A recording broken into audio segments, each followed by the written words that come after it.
अस्सलामु अलैकुम वरहमतुल्लाहि वबरकातुहू। उम्मीद करते हैं मिजाज आली बखैर होंगे। आज हम एक ऐसा अमल लेकर के हाजिर हुए हैं जो एक देवी का अमल है। मोहब्बत के लिए, मोहब्बत के सिलसिले से एक देवी का अमल है।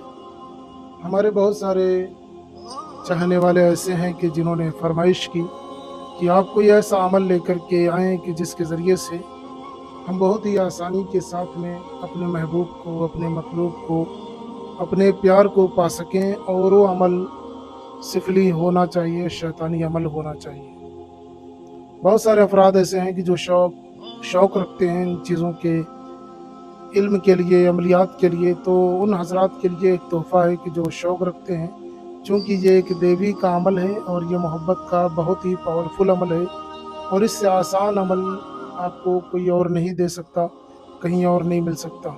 तो बहुत ही आसान सा अमल है ये मोहब्बत के लिए और बहुत ही पावरफुल अमल है। यानी जिसके लिए आप करोगे, समझ लो कि वो आपसे मोहब्बत के बगैर रह नहीं पाएगा, बगैर आपके उसके लिए रहना मुश्किल हो जाएगा। तो आइए जान लेते हैं कि इस देवी का जो अमल है इसको किस तरीके से किया जा सकता है। देखें, ये महबूब को, मतलूब को हाजिर करने के लिए किया जाता है। कोसों दूर बैठा महबूब भी हाजिर होगा सिर्फ 3 दिन में। यानी अगर आपका महबूब दूर है तो सिर्फ 3 दिन के अंदर अंदर वो आपके खिदमत में हाजिर होगा, आपसे मुलाकात करेगा। वो कहीं पे भी होगा, कुछ भी कर रहा होगा, कहीं पे भी बैठा हुआ हो, कितनी दूर क्यों ना हो, इंशाअल्लाह ताला वो हाजिर होगा। तो आइए जान लेते हैं इसको करने का तरीका क्या है। इसको करने के लिए आपको एक सादे कागज़ की ज़रूरत पड़ेगी और इसके बाद में एक पेन की ज़रूरत पड़ेगी और इस तरीके से आपको बना लेना है। इस तरीके से खाका तैयार करना है आपको। उसके बाद में ये लिखा हुआ है हाजिर शू। क्या लिखा हुआ है? हाजिर शू। और यहाँ पे भी वही लिखा हुआ है हाजिर शू। तो पहले यहाँ पे लिखेंगे हाजिर शू, फिर यहाँ पे हाजिर शू, फिर यहाँ पे हाजिर शू, फिर यहाँ पे हाजिर शू। और ये बीच में एक दायरा बनाना है, ब्रैकेट, और उसमें लिखा हुआ है देवी। ये देवी नामी है, परी का देवी, जिसकी वजह से महबूब की हाजिरी होती है, उसका नाम ही देवी है। याद रहे, इसमें कोई डर और खौफ की बात नहीं है। आप इसे कर सकते हैं, कोई भी कर सकता है, घबराने की कोई बात नहीं है। तो इस तरीके से आपको बना लेना है। बनाने के बाद में जब ये नक्श तैयार हो जाए तो इस नक्श के पीछे अपने मतलूब का नाम लिखना है। सिर्फ अपने मतलूब का नाम लिखना है, आपको अपना नाम नहीं लिखना है। इसमें सिर्फ अपने मतलूब का नाम लिखना है, वो भी तावीज़ के पीछे वाले हिस्से में। उसमें आपको हिंदी में भी नाम लिख सकते हैं, उर्दू में भी लिख सकते हैं, अंग्रेज़ी में भी लिख सकते हैं, पंजाबी, सिंधी, मराठी, गुजराती, तेलुगु, जो आपकी ज़ुबान है उसमें आप लिख सकते हैं। और जो ज़ुबान जिधर से लिखी जाती है उधर से लिखिए।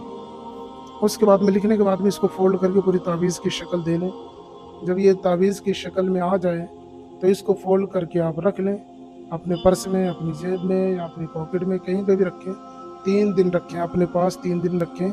आपका महबूब जहाँ कहीं भी होगा, चुंबकीय तरीके से आपकी तरफ खिंचता हुआ चला आ जाएगा। मैग्नेटिसी अंदाज में, मैग्नेटिक तरीके से आपकी तरफ आता चला जाएगा।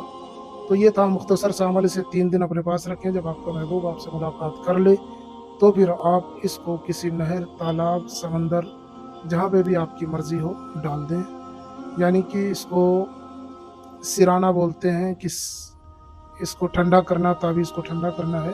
तो तावीज़ को ठंडा करने के लिए कहीं पे भी आप नदी, तालाब, समंदर में डाल दें। इंशाअल्लाह आपका महबूब पूरी ज़िंदगी आपके साथ रहेगा। और ये है हमारा व्हाट्सएप नंबर। अगर आपको कोई मसला हो, कोई चीज़ समझ में ना आए तो आप हमें व्हाट्सएप पे सिर्फ बताएं और आप हमें कॉल ना किया करें, आप हमें बताएं। इंशाअल्लाह हम आपकी पूरी मदद करेंगे, पूरी रहनुमाई करेंगे। मिलते हैं किसी और वीडियो में। जब तक के लिए इजाज़त दें। अस्सलामु अलैकुम व रहमतुल्लाह।